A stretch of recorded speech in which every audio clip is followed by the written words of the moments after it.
Home maker to money maker episode 10. ஒரு negative comments வந்தோடனே பிசினஸை பத்தி கவலைப்பட ஆரம்பிச்சிட்டீங்களா?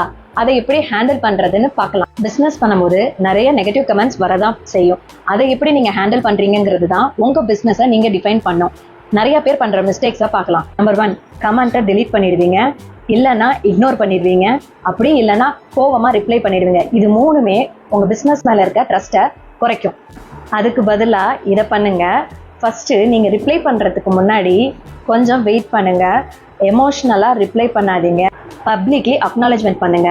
ஃபீட்பேக்கு தேங்க்ஸ், இதை பத்தி நாங்க செக் பண்றோம் அப்படின்னு பொலைட்டா ரிப்ளை பண்ணுங்க.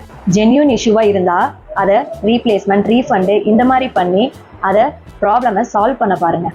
ஃபேக் ஆர் ரேண்டம் கமெண்ட் இருந்தா அதை இக்னோர் பண்ணிடுங்க, மூவ் ஆன் ஆயிடுங்க. அதுக்கு ரிப்ளை பண்ண வேண்டாம். எல்லா கமெண்ட்ஸ்க்கும் நம்ம ரிப்ளை பண்ணணும்னு அவசியம். இங்க ஒரு சீக்ரெட் இருக்கு. நீங்க எப்படி நெகட்டிவ் கமெண்ட்ஸை ஹேண்டில் பண்றீங்கன்னு உங்க ஃபாலோவர்ஸ் சில பேர் உங்களை வாட்ச் பண்ணுவாங்க. நீங்க நல்லா ஹேண்டில் பண்ணீங்கன்னா அதுவே உங்க பிசினஸ்க்கு பெரிய ட்ரஸ்ட்டை கிரியேட் பண்ணும்.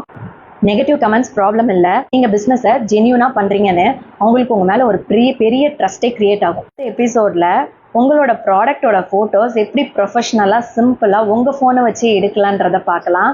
நீங்க நெகட்டிவ் கமெண்ட்ஸ் வந்தா எப்படி ஹேண்டில் பண்ணுவீங்க? இக்னோர் பண்ணிடுவீங்களா, டெலீட் பண்ணிடுவீங்களா, இல்ல சால்வ் பண்ணுவீங்களா? என்னன்றதை கமெண்ட் செக்ஷன்ல சொல்லுங்க. தேங்க்யூ.